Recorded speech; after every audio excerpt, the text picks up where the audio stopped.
डरावनी रातें YouTube channel पर आपका स्वागत है। भूत प्रेत पिशाच और शैतानों की रोमांचक कहानियाँ आपको इस चैनल पर सुनने को मिलती हैं। अगर आपको ऐसी ही वीडियोस देखना पसंद है तो हमारे इस चैनल को सब्सक्राइब करना ना भूलें। तो हेडफोन लगा लें, कमरे की लाइट्स ऑफ कर लें, क्योंकि ये वक्त हो रहा है डरने का।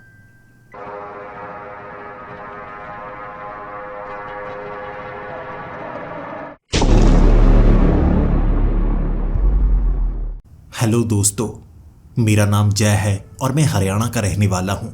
लेकिन इस समय मैं हरियाणा में नहीं हूँ, मैं कहीं और हूँ। कहाँ पर हूँ ये मैं आपको अंत में बताऊँगा।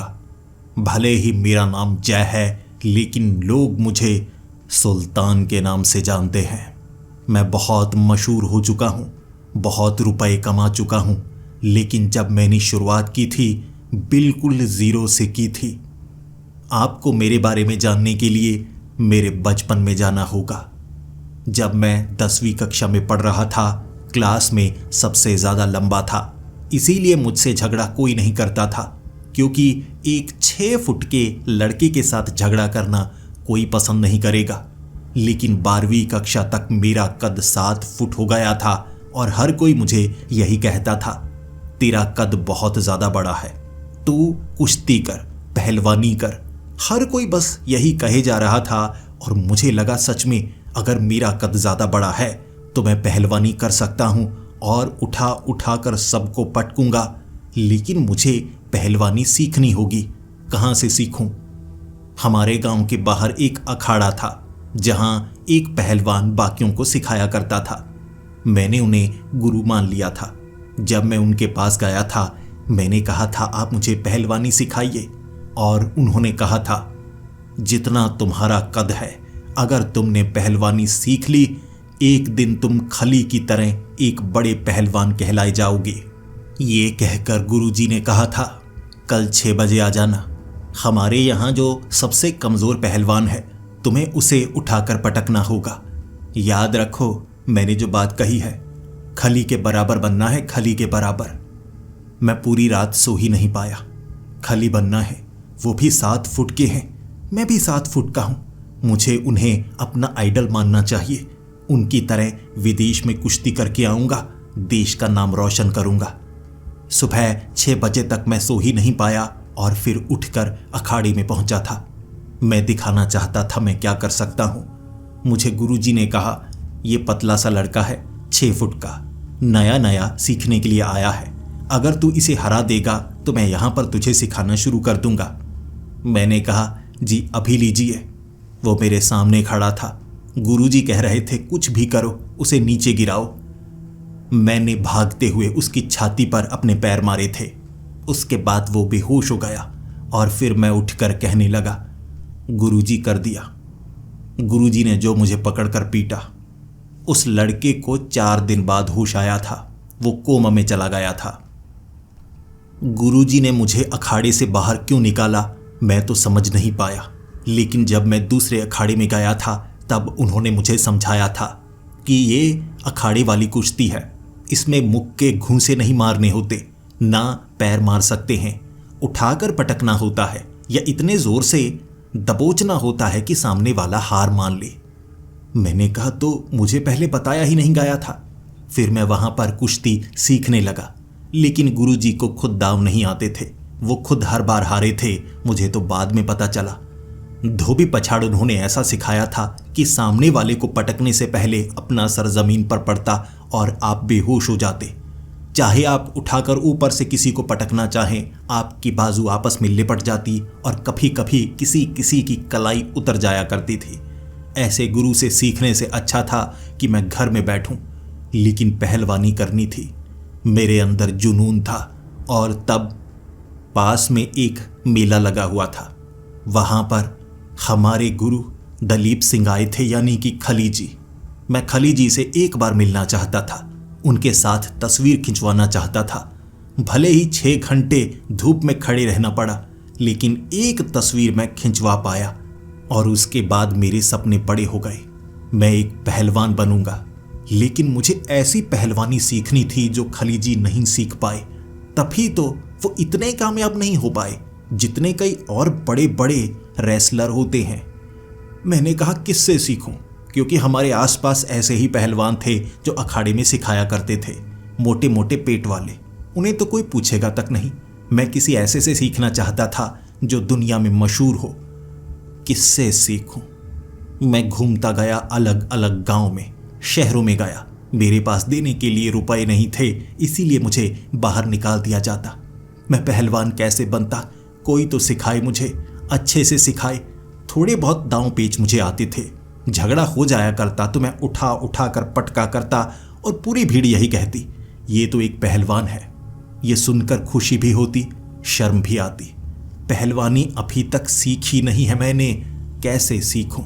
और एक दिन ऐसे ही शहर में पेड़ के नीचे बैठा था मैं। छोटा मोटा काम ही ढूंढ लूंगा, ये सोच लिया मैंने। छोड़ दूंगा पहलवानी। किसी किसी की जिंदगी में ऐसा ही होता है, मजबूरियां उसे जमीन की तरफ खींच कर ले जाती हैं, वो उड़ान भर ही नहीं पाता। मेरे पास एक साधु बाबा बैठे थे। साधु बाबा मेरी तरफ देख कर कहने लगे, तुम तगड़े बहुत हो, पहलवानी करते लगते हो। मैंने कहा, साधु बाबा किस्मत कहाँ मेरी, शरीर तगड़ा है लेकिन पहलवानी सीख ही नहीं पाया। पहलवानी कहाँ करूं? जब भी कोई कंपटीशन आता है उसमें कुछ रुपए जमा करवाने होते हैं, मेरे पास रुपए हैं ही नहीं। किससे सीखूं पहलवानी अच्छे से? साधु बाबा कहने लगे, एक आदमी है, मैं जानता हूं उसे, वो एक तांत्रिक है। तुम उस तांत्रिक के पास जाकर कुछ तो सीख सकते हो। वो पहले पहलवानी किया करता था। मैं ज्यादा मदद तो नहीं कर सकता, कम से कम इतना बता सकता हूं। साधु बाबा की बातें सुनने के बाद मुझे लगा, बस मेरा काम बन गया। मैं एक तांत्रिक के पांव पकड़ूंगा, और जो साधु संत तांत्रिक होते हैं वैसे भी लोगों की मदद करते हैं, तो वो मेरी भी मदद करेंगे। मैं उस तांत्रिक के पास गया और मैंने उनके पैर पकड़े और कहा, आप पहले पहलवान हुआ करते थे ना? उस तांत्रिक ने कहा, बिल्कुल। मैं अब 60 साल का हूं, लेकिन जब मैं 30 साल का हुआ करता था पहलवानी करता था। पंजाब, हरियाणा और भी कई राज्यों में मैं मेडल जीत कर लेकर आया हूं। रुपए भी अच्छे खासे कमाए थे मैंने, लेकिन फिर मैंने अपना काम बदल लिया। अब मैं पहलवानी भूल चुका हूं। मैंने कहा, देखिए, आपसे उम्मीद है मुझे, कम से कम कुछ तो सिखाइए। उन्होंने कहा, मैं नहीं सिखा सकता, मेरी मजबूरी है। शरीर देखो मेरा, पूरा पूरा दिन मैं बैठा रहता हूं, मेरी टांगों में जान नहीं है, और तुम हट्टे कट्टे 7 फुट के, तुम तो एक पहलवान हो।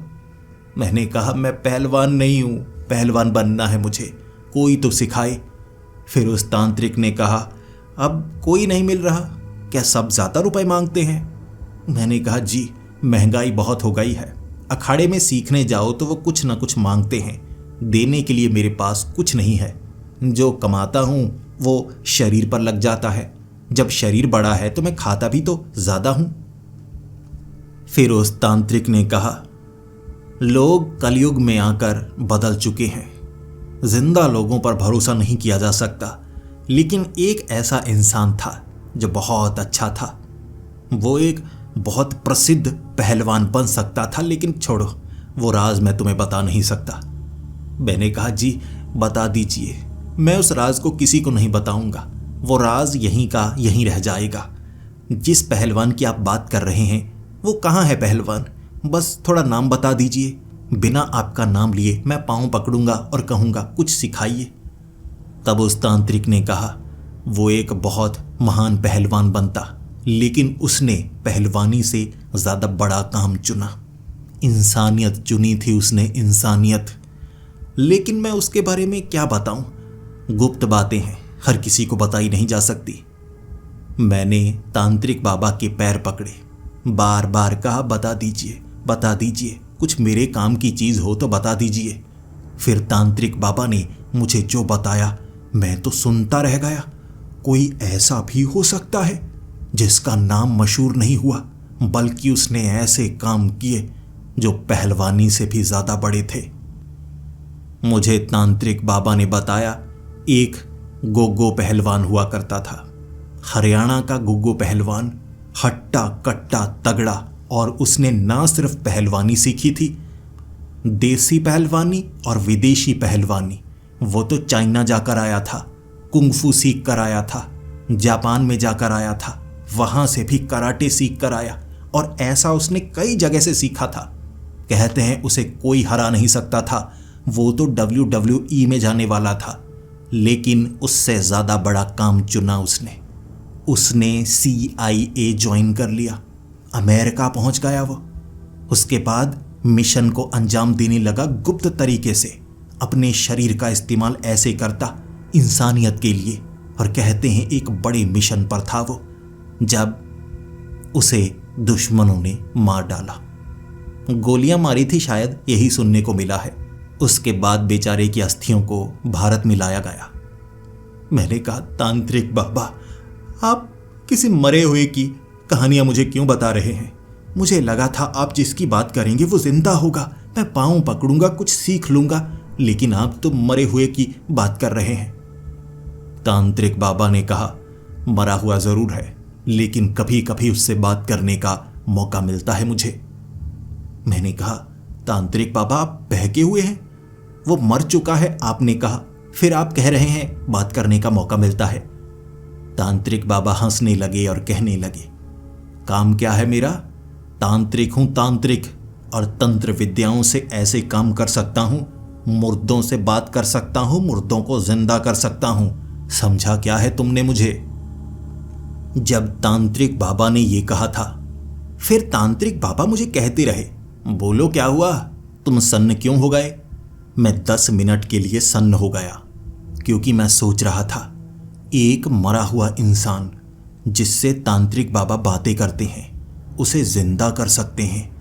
अगर तांत्रिक बाबा उसे जिंदा करते, जिंदा इंसानों की लालसा है, लालच है, मरे हुए को क्या लालच? मरा हुआ मेरी मदद करेगा, मुझे सिखाएगा पहलवानी, देसी और विदेशी, कुंगफू, कराटे, हर तरह की ये जानकारी मुझे मिलेगी, और फिर मैं WWE में जाऊंगा, खलीजी से आगे निकल कर दिखाऊंगा। मैं भारत में नहीं बल्कि पूरी दुनिया में मशहूर हो जाऊंगा। ऐसा इंसान अगर मुझे सिखाए, फिर मैं पीछे नहीं रहूंगा। फिर मैंने तांत्रिक बाबा के पैर पकड़े। तांत्रिक बाबा कहने लगे, क्या हुआ, सीधा पैर पकड़े हैं, लगता है कोई काम है मुझसे। मैंने कहा, तांत्रिक बाबा, आप गोगो पहलवान को जिंदा कर सकते हैं? तांत्रिक बाबा ने कहा, हाँ कर सकता हूं, लेकिन वो जो मुर्दा जिंदा होते हैं वो ऐसे जिंदा नहीं होते जैसे तुम जिंदा हो या मैं जिंदा हूं। उनका जिंदा होने का तरीका अलग है। जब भूत प्रेत वो मरे हुए होते हैं आत्मा के रूप में, फिर उन्हें एक छोटा रूप मिलता है, वो किसी शरीर के साथ जुड़ सकते हैं, ऐसे जिंदा किया जाता है। मैं उसे थोड़ा उधार शरीर देता था, बात कर पाता था। अब पुराना दोस्त था वो मेरा, इसीलिए थोड़ी थोड़ी बात मैं कर पाता था। तुम चाहते क्या हो? मैंने कहा, गोगो पहलवान को जिंदा कीजिए। एक मरे हुए से पहलवानी सीखूंगा, जिसे कोई लालच नहीं होगी, वो रुपए नहीं मांगेगा, मुझे सिखाएगा। तांत्रिक बाबा कहने लगे, पागल हो, किसी मुर्दा से सीखना चाहते हो?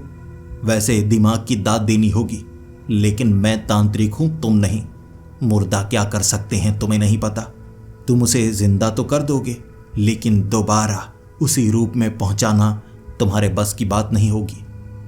मैंने कहा, तांत्रिक बाबा, मैं सीखना चाहता हूं, उन्हें अपना गुरु बनाना चाहता हूं, मेरी मदद कीजिए। तांत्रिक बाबा मान नहीं रहे थे, लेकिन मुझे मनाना आता था। एक 7 फुट का आदमी जब पांव पकड़ता रहे तो आपके पांव में मोच आ जाती है, फिर आपको मानना पड़ता है। तो तांत्रिक बाबा भी मान गए और कहने लगे, जो भी मुसीबत आएगी तू खुद उसे सुलझाना, काम तेरा मैं कर दूंगा, लेकिन मेरे पास मत आना। फिर तांत्रिक बाबा ने मुझे एक मटकी दी। उस मटकी में अचार डाला हुआ था। मैंने तांत्रिक बाबा को कहा, तांत्रिक बाबा, मुझे वो जो गोगो पहलवान हैं उन्हें जिंदा करना है, अचार के साथ रोटी नहीं खानी। तांत्रिक बाबा कहने लगे, तरीका मैं जानता हूं या तुम जानते हो? जबान बहुत लड़ाते हो, चुप कर जाओ, इसमें अचार है। अब मेरे पास यही चीज पड़ी थी जिसमें मैं अपनी ताकत को डाल सकता था। मैं तुम्हें बताता हूं कि गोगो पहलवान की आत्मा कहां पर है। एक पीपल के पेड़ के आसपास। तुम्हें उस पीपल के पेड़ की एक टहनी को काटना होगा या उखाड़ना होगा। तब तक गोगो पहलवान तुमसे बात नहीं करेगा, क्योंकि वो लोगों से दूर रहना पसंद करता है, किसी को नुकसान नहीं पहुंचाता। वो लकड़ी को इस अचार में डालना, फिर उसे चबाना। उसके बाद गोगो पहलवान तुम्हारे शरीर के जरिए जिंदा हो जाएगा। कह सकते हो तुमसे जुड़ेगा, तुम्हें छू पाएगा, तुम उसे देख पाओगे, वो तुम्हें देख पाएगा। लेकिन हो सकता है वो तुम पर हावी हो, क्योंकि वो एक प्रेत आत्मा है। लेकिन अगर तुम उसे मनाओगे तो मदद तुम्हारी वो बहुत कर सकता है। तुम्हें हट्टा कट्टा कर सकता है, तुम्हें सिखा सकता है क्या खाना है क्या नहीं खाना है। बाकी कुंफू कराटे वो तो तुम्हें बहुत आगे ले जाएंगे। बस याद रखना, तुम CIA ज्वाइन मत करना। जाना चाहते हो तो अमेरिका चले जाना, लेकिन वहां जाकर सिर्फ कुश्ती करना, रेसलिंग करना। किसी खुफिया एजेंसी को ज्वाइन मत करना, वो भी इसी से बर्बाद हुआ था। मैंने कहा जी बिल्कुल नहीं, मैं सिर्फ कुश्ती सीखूंगा। फिर मुझे वो तांत्रिक बाबा ने कहा, प्रसिद्ध भवा। मैं तांत्रिक बाबा के सामने से जब आगे बढ़ रहा था, मेरे कदम सिर्फ उस जमीन पर आगे नहीं बढ़ रहे थे। मुझे महसूस हो रहा था कि मैं जिंदगी में आगे बढ़ने लगा हूं। यहां से मेरी तरक्की शुरू हुई। यहां से तांत्रिक बाबा का वो अचार जो उस मटके में था, उसे लेकर वो पीपल के पेड़ के पास पहुंचा। रात के 12 बजे ये काम करना था। 11:30 हो चुके थे। टांगे मेरी कांप रही थी, क्योंकि भूत प्रेत से डरता था मैं। और वैसे भी तांत्रिक बाबा ने कहा है वो तुम पर हावी होगा। पहलवान था, हो सकता है उठाकर पटक भी दे, लेकिन तुम भी 7 फुट के हो। ध्यान रखना, मदद मांगना, पैर पकड़ लेना। मैंने कहा जी बिल्कुल। इस तरह पेड़ के नीचे खड़ा देख रहा कोई छोटी टहनी, कमजोर टहनी, मुझे चबानी होगी। फिर एक छोटी टहनी को मैंने तोड़ा। हल्की हल्की हवा चली थी। ऐसा लगा मेरे कान के करीब किसी ने सांस ली हो।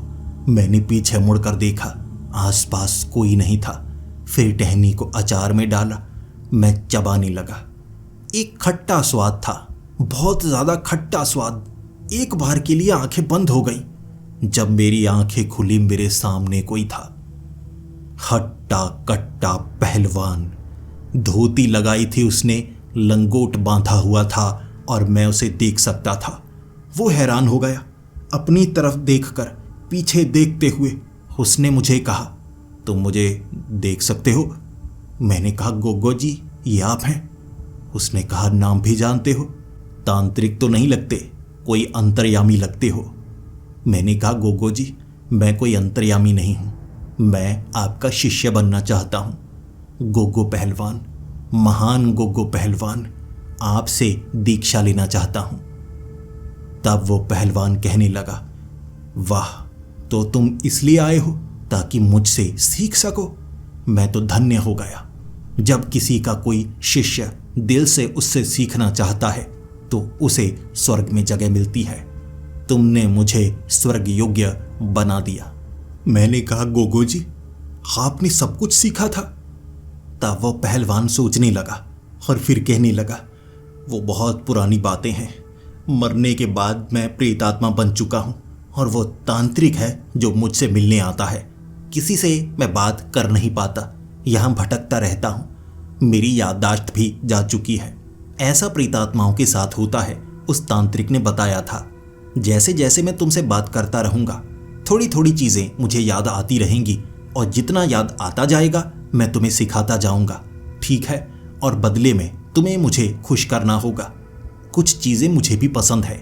जब मैं जिंदा था मैं कुछ खास चीजों को खाया करता था और पिया करता था, तुम्हें वैसा करना होगा। मैंने कहा, जी जो आप खाते थे, जो आप पीते थे, मैं वैसा खाऊंगा, मैं वैसा पीऊंगा। मेरा शरीर भी तगड़ा होगा और आपको भी खुशी मिलेगी। मैं तो धन्य हो गया आपके जैसे गुरु को पाकर। जिसके बाद पहलवान गोगो मेरे शरीर में, और मुझे ऐसा महसूस हुआ जैसे मैं बहुत ज़्यादा ताकतवर बन गया हूँ। पेड़ के पास जाकर मैंने मुक्का मारा था पेड़ को। मैं पेड़ की धज्जियाँ उड़ा देना चाहता था। जैसे ही मैंने मुक्का मारा, पेड़ की धज्जियां नहीं उड़ी। जो मेरे हाथ के ऊपर मांस के टुकड़े थे उनकी धज्जियां उड़ गई, क्योंकि मैंने मुक्का जोर से मारा था। फिर दर्द हो रहा, मैं नीचे बैठ गया। हाय हाय, मैं चीखने लगा था। फिर गोगो पहलवान मेरे शरीर से बाहर आए और कहने लगे, ये क्या था? मैंने कहा, गोगो जी, आप शरीर के अंदर थे तो मुझे लगा आप बहुत ताकतवर हैं। आपकी ताकत मुझ में आ गई होगी। मैं पेड़ की धज्जियां उड़ाना चाहता था। तब गोगो पहलवान ने कहा, पहलवानी का पहला नियम पागलपन नहीं करना है। अपनी औकात पहचानो। तुम क्या कर सकते हो, क्या नहीं कर सकते। मैं पहलवान हुआ करता था, आयरन मैन नहीं। क्या सोचकर ये मुक्का मारा था? आगे से ऐसा मत करना। जो करना है पूछ कर करना। अब अपने हथेली पर पट्टी बांध लो, खून बह रहा है। मेरे पास कोई कपड़ा नहीं था। एक टी शर्ट थी, एक निक्कर थी, अंडरवियर मैं डाला नहीं करता था रुपए की कमी के कारण। मैं फाड़ता तो कौन सा कपड़ा फाड़ता। जिसके बाद सामने गोगो पहलवान।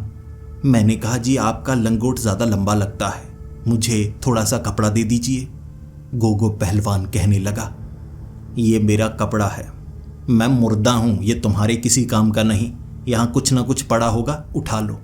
वहाँ एक लिफाफा पड़ा था जिसे मैंने अपनी हथेली पर लपेट लिया तो खून बहना बंद हुआ और मैं ये जान गया, गोगो पहलवान की आत्मा मेरे शरीर में आ सकती है, लेकिन मैं अभी पहलवान नहीं बना हूँ। मुझे सीखना है दांव पेच, कुंग-फू, कराटे, थाई बॉक्सिंग, सब कुछ। फिर गोगो पहलवान कहने लगे थे, काम सुबह 6 बजे। जिस गांव में तुम रहते हो, क्या वहां पर कोई अखाड़ा है जिसमें तुम जा सकते हो? मैंने कहा, गोगो जी, मुझे हर अखाड़े से निकाल दिया गया है। गोगो पहलवान कहने लगे, क्यों? मैंने उन्हें पूरी बात बताई। 5 मिनट वो हंसते रहे और कहने लगे, पहलवानी में पैर छाती पर कौन मारता है? फिर मुझे गोगो पहलवान ने कहा, क्या गांव में कोई ऐसी जमीन पड़ी है जहां पर अखाड़ा बनाया जा सकता है? तुम भी बाकी लोगों को सिखाना बाद में उस अखाड़े में। मैंने कहा, जी गांव के बाहर एक तालाब है, उसके पीछे की जमीन गंदी है, उसका इस्तेमाल कोई नहीं करता। अगर मिट्टी को साफ किया जाए वहां पर अखाड़ा बनाया जा सकता है। गोगो पहलवान ने कहा, चलो बस वहां पर पेड़ होना चाहिए। मैं पेड़ पर निवास करूंगा, रात के वक्त सिखाया करूंगा, ठीक है? मैंने कहा, जी रात के वक्त सिखाएंगे तो 6 बजे आपने सिखाने का वादा क्यों किया था? गोगो पहलवान ने कहा, पुरानी यादें ताज़ा हो रही हैं। मैं 6 बजे सीखा करता था, फिर भूल गया मैं एक प्रेत आत्मा हूं। मैं तो रात को काम करूंगा। पूरा दिन लगाओ, मिट्टी को साफ करो। मैंने पूरा दिन लगाया।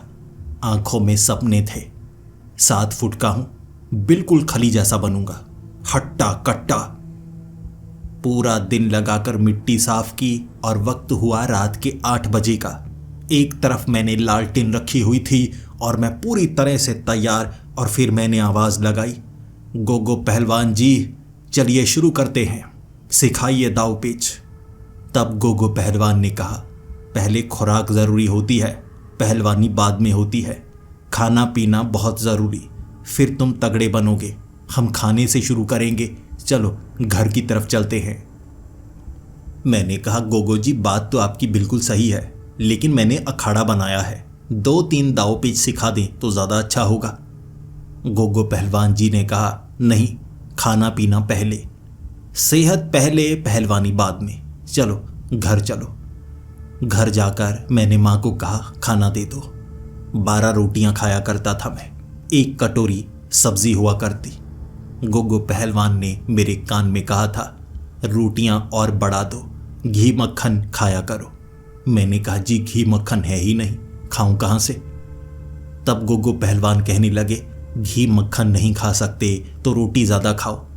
मैंने कहा, जी रोटी भी ज़्यादा नहीं खा सकता, घर में आटा कम आता है। फिर गोगो पहलवान ने कहा, सब्जी तो आती होगी तो सब्जी 5 कटोरी खाया करो। मैंने कहा, गोगो पहलवान जी, सब्जी तो सबसे ज़्यादा महंगी है। मेरी माँ बाकी के खेतों में काम करके तोड़कर लेकर आती है, सब्जी इतनी ही मिलती है। तब गोगो पहलवान बहुत समय तक गुस्से में सामने बैठे रहे, बार बार मुझे चमाट मारना चाहते थे, खुद को रोकते और फिर अंत में इशारा किया। पास में गोबर के उपले पड़े थे। गोगो पहलवान जी कहने लगे, तो इसे खा। तेरे घर में खाने को कुछ है नहीं, बनना तुझे पहलवान है। खाना नहीं खाएगा तो पहलवान कैसे बनेगा? मैंने कहा, गोगो पहलवान जी शॉर्टकट बता दीजिए। अब खाना मैं तब खाना शुरू कर दूंगा जब कुछ मेडल मिल जाएंगे। आप मुझे दाव पेच सिखाइए। तब गोगो पहलवान जी ने कहा, दाव पेच सीखने के लिए शरीर में किसी तरह की कोई ताकत तो होनी चाहिए। अब मुझे याद आ रहा है, मेरी हालत भी ऐसी हुआ करती थी। चल चल, तरीके याद आने लगे हैं मुझे। घी मक्खन मैं भी नहीं खाता था शुरू में, रोटी कम मिला करती थी, तब मैं पतला हुआ करता था। चल पहलवानी सिखाता हूँ, लेकिन तेरे साथ मैं पहलवानी नहीं कर सकता। हर रात मैं सिखाया करूँगा, तुझे किसी न किसी से झगड़ा मोल लेना होगा। वहाँ पर मैं सिखाऊंगा तुझे क्या करना है। मैंने कहा, जी 7 फुट का हूँ। मेरे गांव में ज़्यादातर 6.5 फुट के हैं, हट्टे कट्टे मोटे, उनसे झगड़ा मोल लिया जा सकता है। दाव पेच सिखाते जाना। तब गोगो पहलवान जी ने पहला दाव सिखाया था। सर के पीछे बाजू को घुमाना है, गर्दन को पकड़ लेना है, उसके बाद भागते हुए जाना है और अपनी पीठ ज़मीन पर मारनी है। ये रेसलिंग का मूव है, इससे गर्दन टूट भी सकती है, थोड़ा ध्यान रखना है। मैंने कहा, जी ये दाव थोड़ा ज़्यादा ही खतरनाक नहीं हो गया? आप शुरुआत में कोई वार्म अप के लिए कुछ ऐसा नहीं सिखाएंगे? तब गोगो पहलवान जी ने कहा, सिखा रहा हूं जितना याद आ रहा है, ये काम तुम्हें करना होगा। मैंने 6.5 फुट के एक मोटे लड़के को पकड़ा, जो कि पेड़ के नीचे सामने अपनी एक दोस्त को देखने के लिए आया करता था। मैंने उसे धक्का दिया, लड़ मेरे साथ। तब गोगो पहलवान जी ने कहा, गर्दन पकड़। लेकिन पता नहीं उसने गोगो पहलवान की बात सुन ली क्या, मेरी गर्दन को उसने पकड़ लिया। मैं उसकी गर्दन को पकड़ ही नहीं पाया और उसने उठाकर मुझे पटका। 2 बार मैंने कोशिश की, उसके बाद मैं थक गया। फिर वो मेरी छाती पर बैठा, चमाटे मारता रहा। इतनी चमाटे मारी, गाल मेरी लाल हो गई। गोगो पहलवान जी ने तब कहा था, हट जा पीछे, जहां तू हारने वाला हो खुद पीछे हट जा, बेइज्जत मत हो। मैं पीछे की तरफ आ गया। फिर गोगो पहलवान ने कहा, तेरी खुराक कम है, तुझे कुछ ऐसा देना होगा जिसकी मात्रा कम होती है लेकिन वो ताकत बहुत ज़्यादा मिलती है। मैंने कहा, जी उन्होंने मुझे कुछ ऐसा दिया जिसका मैं कभी इस्तेमाल नहीं करता था, लेकिन उन्होंने कहा मैं चला जाऊंगा इस्तेमाल कर, तो मुझे उसका इस्तेमाल करना पड़ा। तंबाकू। होंठों के नीचे इतना सारा तंबाकू रखने के बाद मेरा दिमाग घूमने लगा। मुझे डर बिल्कुल नहीं लग रहा था। मैं फिर से उस लड़के के पास गया। छाती पर 2 मुक्के मारे थे उसने, लेकिन दर्द ही नहीं हो रहा। मुक्के वो मारता गया, मुझे दर्द नहीं हो रहा, और तब पता लगा इसकी ताकत। फिर मैंने उसके 5-6 मुक्के मारे। मेरी कलाई दर्द करने लगी, लेकिन उसे मैंने बेहोश कर दिया। फिर गोगो पहलवान जी कहने लगे, देखा उसकी ताकत, तंबाकू में ताकत होती है, ताकत जो डरपोक को निडर बना देती है। मैंने कहा, ये तो पहला सबक है।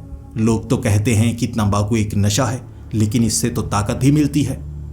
गोगो पहलवान जी ने मुझे एक सबक दिया था, लेकिन सुबह तक एक और बड़ा सबक मुझे मिल गया। छाती में दर्द हो रहा, बड़े बड़े गोल गोल फफोले बन गए थे। मेरे मुंह पर भी नीले नीले निशान थे। उंगलियां चल नहीं रहीं क्योंकि वहां पर कुछ हड्डियां चरमरा गई थी। तंबाकू के नशे में दर्द तो नहीं हुआ, लेकिन सुबह जब नींद खुली मेरा शरीर काम कर नहीं रहा था। फिर मुझे एक डॉक्टर के पास ले जाया गया और डॉक्टर ने कहा, किससे पिट कर आए हो? मैंने कहा, जी पिटा नहीं था, मैंने पीटा था। मैंने पूरी बात बताई कि तंबाकू लगाकर मैंने कुश्ती सीखी थी। पहले तो डॉक्टर हंसता रहा और फिर डॉक्टर ने कहा, दोबारा ऐसा मत करना। तंबाकू के नशे में तुम कुछ ऐसा करोगे कि दर्द नहीं होगा, लेकिन बाद में तुम्हारी मर्दानगी भी जा सकती है। ये बात मैंने गोगो पहलवान को बताई कि मैं कोई नशा वसा नहीं करना चाहता, ऐसे ही दाव पेच सिखाओ। रात के 8 बजे अखाड़े में था मैं। गोगो पहलवान कहने लगे थे, दाव पेच की शुरुआत करनी है, मिट्टी को माथे से लगा। मैंने मिट्टी को माथे से लगाया और फिर उन्होंने कहा, तो देसी से शुरू करें या विदेशी से, बता क्या सीखना चाहता है। मैंने सोचा सबसे ज़्यादा फेमस वाले को पहले सीखता हूँ। मैंने कहा जी कुंग-फू सिखाइए। आप चाइना गए थे ना, वहाँ के एक मठ में गए थे, वहाँ से आपने कुंग-फू भी सीखा था। फिर गोगो पहलवान नीचे बैठ गए और कहने लगे, याद आ रहा है, हाँ सीखा था मैंने। वहाँ पर मैं 6 महीने रहा था और वहाँ से मैंने कुंग-फू सीखा था। चलो सीधे खड़े हो जाओ, अब मैं तुम्हें कुंग-फू सिखाता हूँ। फिर गोगो पहलवान ने मुझे कहा, मैं जैसा जैसा तुम्हें कहूँगा बिल्कुल वैसा वैसा करना, और मैं तुम्हें सिर्फ वही वही कहूँगा जैसे मुझे वहाँ पर बताया गया था।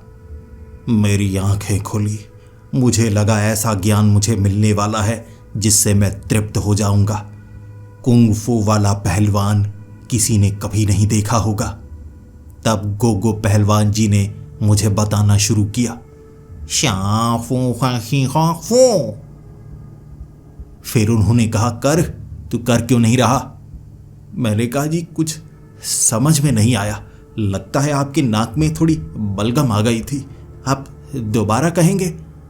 उन्होंने कहा,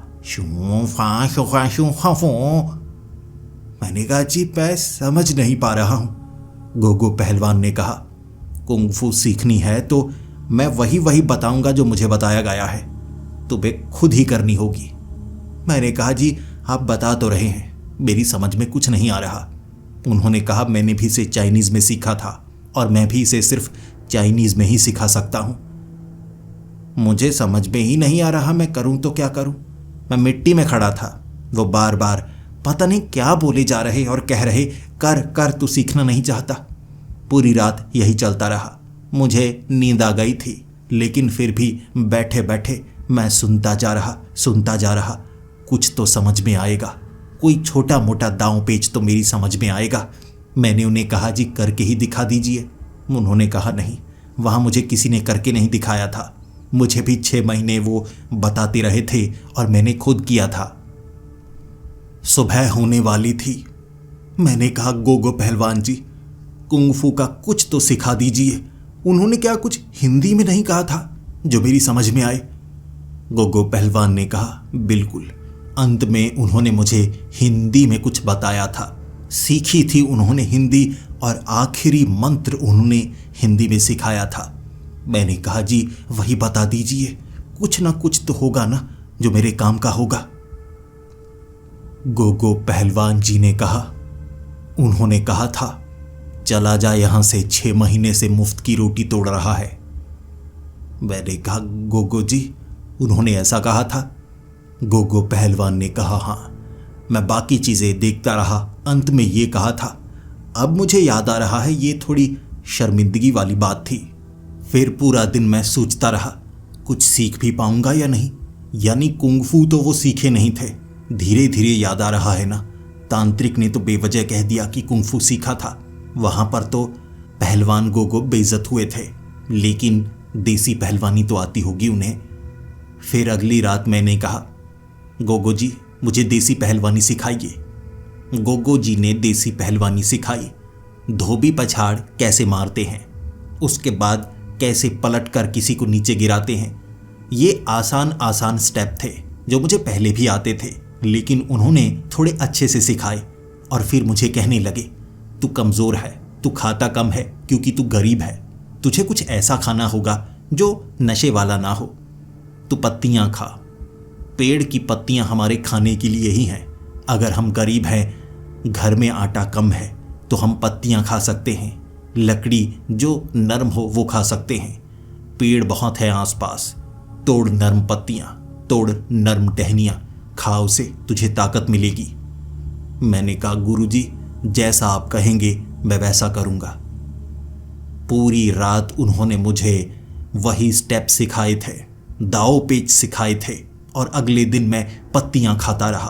पेट भरकर मैंने नरम टहनियाँ खाई थी, कभी पीपल की, कभी बरगद की, अलग अलग पेड़ों की। वो टहनियाँ खाने के बाद शाम के वक्त पेट खराब हो गया। मैं अखाड़े में पहुंच ही नहीं सका। 11 बजे मैं अखाड़े में पहुंचा। जब मुझे गोगो पहलवान जी ने देखा तो कहा, देर कर दी तूने, तुझे मैं सज़ा दूंगा। मैंने कहा, जी देर इसलिए नहीं हुई है कि मैं कोई और काम कर रहा था, आपने जो कहा उस कारण देर हुई है। गोगो पहलवान ने पूछा। कैसे? मैंने तो कोई गलती नहीं की, जो मैंने सीखा है वो तुम्हें सिखाया। मैंने कहा गोगो जी मुझे डायरिया हुआ है। गोगो पहलवान जी कहने लगे, मुझे इंग्लिश नहीं आती, इंग्लिश में क्या बोल रहा है, आसान भाषा में समझा। मैंने कहा जी मुझे दस्त लगे हैं। गोगो पहलवान जी कहने लगे, मैं देसी लौंडा, मुझे हिंदी में ऐसे मुश्किल शब्द समझ में नहीं आते, देसी तरीके से समझा। मैंने कहा जी लैटरिन लगी है। उसके बाद उन्होंने मेरी गर्दन को पकड़ा था और कहा था, तुझे कह रहा हूं जो मेरी समझ में आ सकता है वो बता, कभी इंग्लिश में कभी हिंदी में, तुझे हरियाणवी देसी भाषा नहीं आती छोरे। मैं रोने लगा। उन्होंने कहा बोल बोल बोल, तो मैंने बोला गुरुजी टट्टियां लगियां। गोगो पहलवान जी ने कहा, तो क्या हुआ, अगर पेट खराब हो तो मिट्टी उसे ठीक कर सकती है। हम मिट्टी से बने हैं, मिट्टी और पानी का हमारा शरीर। मिट्टी खा मिट्टी, मिट्टी से पेट ठीक हो जाएगा। मैं उनकी बात समझ नहीं पा रहा था और अब तक मुझे उन पर शक भी होने लगा था। मैंने मिट्टी नहीं खाई, लेकिन मेरा पेट फिर भी कुछ समय में ठीक हो गया। उन्होंने कुछ नए दाव पेच सिखाए और फिर कहने लगे, बस देसी पहलवानी मुझे इतनी ही आती है। मैंने कहा जी इतना तो मुझे भी पहले से आता था, आपने कुछ नया तो सिखाया ही नहीं। आपने तो कई मेडल जीते थे, मैं भी वैसे ही मेडल जीतना चाहता हूं। तब मुझे गोगो पहलवान जी ने कहा था, जो मैंने तुम्हें सिखाया है ये बहुत है, शरीर तुम्हारा तगड़ा है, मेडल तुम भी जीत सकते हो, लेकिन जाना कहाँ है वो मैं तुम्हें बताऊंगा। कंपटीशन कब होगा, पहलवानी के लिए अखाड़ा लगेगा, वहां पर पहलवान आएंगे और उन्हें कैसे हराना है तरीका मैं बताता हूं। तैयार हो जा, 3 दिन बाद अखाड़ा लगने वाला है। मुझे पता है वो अखाड़ा कहाँ लगेगा, तू तैयार रहना, क्योंकि मैंने तुझे पूरी तरह से तैयार कर दिया है। 3 दिनों तक उन्होंने उस मिट्टी में मुझे मिट्टी मिट्टी किया। कभी मैं तालाब के बीच जाता, वो मुझे कहते तुझे साधना करनी होगी, योग साधना। पानी के बीच बैठ आधे घंटे बाद निकलना, लेकिन मुझे 1 मिनट बाद निकलना पड़ता सांस लेने के लिए। वो कहते तू निकला क्यों, इससे तू ताकतवर नहीं होगा, तुझे पानी के अंदर रहना है, जल साधना करनी है। मैंने कहा जी मैं जल साधना तो कर लूँगा, लेकिन फिर मेरी फूली हुई लाश निकलेगी, 7 फुट की लाश, फिर मैं लड़ नहीं पाऊंगा। गोगो पहलवान कहने लगे, हाँ ये भी सही है, मैं भी मरते मरते बचा था। पूरी बात एक बार में याद नहीं आती, हिस्सों में याद आ रही है। कैसे कैसे मैंने पहलवानी सीखी, क्या क्या किया, मुझे हिस्सों में याद आ रहा है।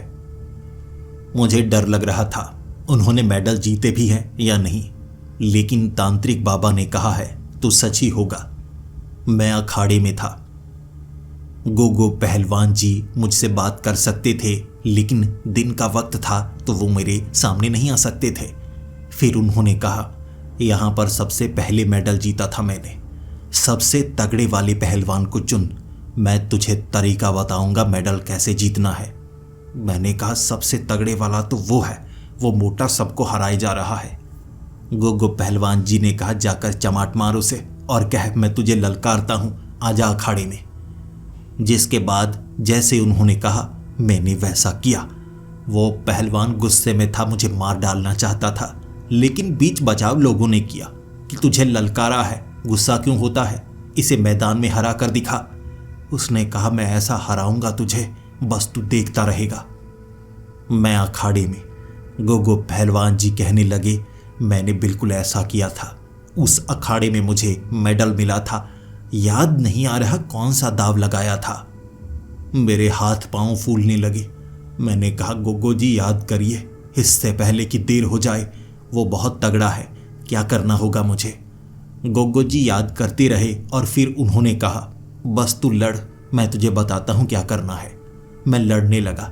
वो पहलवान इतना तगड़ा था कि पहली बार में मुझे धोबी पछाड़ से हरा सकता था, लेकिन उसने मुझे कमर से पकड़कर नीचे सीधा लिटाया।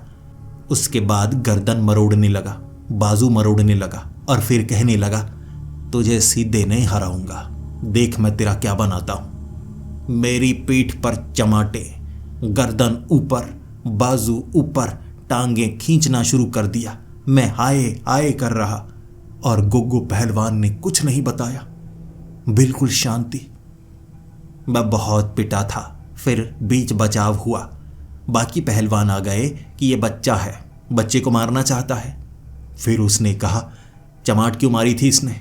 मैं शर्मिंदा नीचे देख रहा क्योंकि गोगो पहलवान ने मुझे बताया तक नहीं। वहां मुझे बिठाया गया, जूस पिलाया गया, खाना खिलाया गया। उसके बाद भी ऐसा लग रहा था मैं जिंदा नहीं बचने वाला। सांस नहीं आ रही थी। उस पहलवान ने वहां मुझे हवा दी, पंखा झुला झुला कर मुझे हवा दी थी। फिर मुझे एक मेडल दिया गया, बहादुरी का मेडल।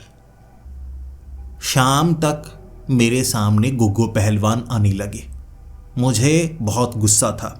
उसी अखाड़े में बैठा, मेडल हाथ में, और मैंने गोगो पहलवान को कहा, आप तो मेरे मरने का इंतजार कर रहे थे, कोई दाव नहीं बताया, कुछ नहीं बोले, कुछ कह देते तो ज्यादा अच्छा होता। ये मेडल मिला है मुझे, मरते मरते बचा हूं मैं। गोगो पहलवान ने कहा, मुझे भी तो यही मेडल मिला था, और मैं इसलिए नहीं बोला क्योंकि तुम तो फिर भी होश में थे। जब मेरी बाजू मरोड़ी गई थी मैं तो बेहोश हो चुका था। ये सब देखने के बाद मुझे लगा उनसे पहलवानी सीखना खतरे से खाली नहीं होगा, लेकिन उन्होंने कामयाबी को पाया। किसी का अमेरिका तक पहुंचना और CIA में शामिल होना कोई आसान काम नहीं है। मैंने पूछा, गोगो जी, आपने मुझे बहुत ज़्यादा सिखा दिया है, बाकियों से कहीं ज़्यादा। अब आप बस ये बता दीजिए, आप अमेरिका तक कैसे पहुंचे थे? ये दाव पेच से वहां तक पहुंचा जा सकता है? मुझे नहीं लगता।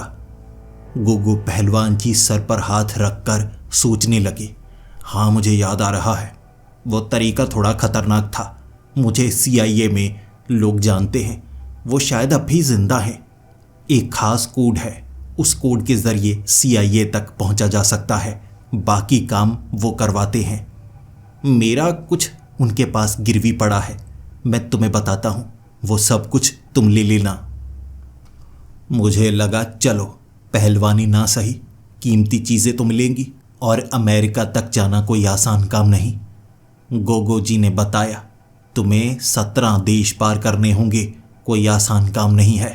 मैं तुम्हारे साथ रहूंगा, बताता रहूंगा कहाँ से कैसे निकलना है, कैसे बचना है। एक बार तुम अमेरिका तक पहुंच जाओ, चाहे सही तरीके से या गलत तरीके से, उसके बाद देखना मैं तुम्हें वहां तक पहुंचाऊंगा जहां तक मैं पहुंचा हूं। उन्हें देखने के बाद मुझे इसमें खतरा लगा। मैंने कहा, जहां आप पहुंचे हैं मुझे वहां नहीं पहुंचना है, वहां से थोड़ा पीछे रहना है। आप तो ऊपर पहुंच चुके हैं, मुझे नीचे रहना है। मैंने रुपए मांगे, उधार इकट्ठा किया। वो रुपए से मैं किसी तरह से अर्जेंटीना तक पहुंचा। वहां तक पहुंचना थोड़ा आसान काम था, और फिर अर्जेंटीना से जो मैंने चलना शुरू किया, अर्जेंटीना से चलकर देश पार किया, चिली तक पहुंचा। चिली से बोलाविया, बोलाविया से पेरू, पेरू से इक्वाडोर, 1.5 साल लग गया। वहां से कोलंबिया, कोलंबिया से पनामा, पनामा से कोस्टारिका, कोस्टारिका से निकरागुआ, वहां से होंडुरस, ग्वाटेमाला, वहां से मैक्सिको पहुंचा था। 3.5 सालों में मुझे अमेरिका तक पहुंचना था। धन दौलत वहीं पर मिलती, लेकिन रास्ता कोई आसान नहीं था। कई बार लुटेरे मिले, एक मेरी किडनी निकाल ली, लेकिन मैं फिर भी किसी तरह से बच पाया। रास्ते में लूटा गया, पीटा गया। आखिरकार मैक्सिको की उस दीवार को पार करके यूनाइटेड स्टेट्स ऑफ अमेरिका तक मैं पहुंच गया था। और तब मुझे गोगो पहलवान जी ने कहा था, इस मिट्टी को चूमो, यहां पर अब तुम्हें सब कुछ मिलेगा। मैंने बहुत कुछ छोड़ा है, मुझे याद नहीं आ रहा है, लेकिन वो बहुत ज़्यादा है, इतना ज़्यादा है तुम संभाल नहीं पाओगे, और मैं तुम्हें सीधा CIA तक पहुंचा सकता हूं। उन्हें खुफिया लोग चाहिए होते हैं खुफिया काम करने के लिए। मैंने कहा, तुम मिलवाओ मुझे। गोगो पहलवान ने कहा, तुम्हें एक खास जगह जाना होगा, वहाँ उनकी मीटिंग होती है। वहाँ पर एक कोड बोलना जो मैं तुम्हें बताऊंगा। उसके बाद वो लोग समझ जाएंगे कि तुम उनके राज जानते हो, फिर तुम उनके लिए काम कर सकते हो। मैं उस जगह पर पहुंचा था। भीड़ लगी हुई थी। देखने में ऐसा लग रहा लोगों ने भेष बदला हो। वो तो नशेड़ी लग रहे थे। कुछ गांजा फूक रहे थे, कुछ बहुत ज़्यादा सिगरेट पिए हुए। एक आदमी था जिसने 18 सिगरेट मुंह में डाली हुई थी। मुंह भी फटने को आ गया, लेकिन 18 सिगरेट का धुआं एक साथ खींचता और कहीं और से वो धुआं निकलता। इस तरह कई लोग दिखे। मैंने पास जाकर वो कोड बोला। इंग्लिश में था। मैंने जाकर कहा, आई एम ए स्मगलर। उन्होंने मेरा वेलकम किया। मुझे इंग्लिश नहीं आती थी, लेकिन मुझे लगा मुझे काम मिल गया। शायद CIA वाले हिंदी बोलते होंगे। उन्होंने हिंदी तो नहीं बोली, लेकिन मुझे करने के लिए काम दिया। मैंने गोगो पहलवान का नाम बताया और कहा, उनका उधार आपके पास होगा। उन्होंने कहा, हाँ, वो यहाँ से $50,000 उधार मांग कर गया है और कह रहा था अपनी जगह किसी और को भेजूंगा, ये सब उधार चुकाने के लिए। आओ, गोगो का उधार चुकाओ। ये सुनने के बाद मुझे एक पेड़ के पास बिठाया गया। वहाँ उन लोगों के पास बंदूकें थी। वो मुझसे एक खास काम करवाना चाहते थे। फिर आवाज़ आई गोगो पहलवान की। उन्होंने कहा, मेरी आत्मा को शांति मिली। आखिरी काम था। अब मुझे सब कुछ याद आ गया, शुरू से लेकर अंत तक। मैं कभी पहलवान बनना चाहता था, लेकिन अच्छे से सीख ही नहीं पाया। गलत लोगों में फंस गया, समय बर्बाद किया, लेकिन आखिरकार मैं अमेरिका तक पहुंच गया था। फिर मैंने ये CIA ज्वाइन किया। अब माफ़ करना, मैंने थोड़ा सा गलत बताया। ये वो वाली CIA नहीं है। ये CIA है क्राइम इन अमेरिका। ये यहाँ की संस्था है जो नशा तस्करी का काम करती है। ये पकड़ी नहीं जाती, बड़ी खुफिया है। मैंने इनके लिए काम किया था, लेकिन वापस आकर तो यही बताना था ना, CIA, क्योंकि खुफिया है, बता नहीं सकते। अब मेरी आत्मा को शांति मिली। अलविदा मेरे दोस्त, जिंदगी जियो, मज़े करो। ये कहकर गोगो पहलवान की आत्मा जा रही थी। जाते जाते 2 माँ बहन की गालियाँ सुनकर गई। मैं वहाँ बैठा बर्बाद जिंदगी को देख रहा था। 7 फुट का था मैं, लेकिन बंदूकों के बीच घिरा हुआ। फिर मुझे एक पैकेट दिया गया जो मुझे डिलीवर करना था। अगर मैं पैकेट डिलीवर ना करता तो बुरी तरह फंसता।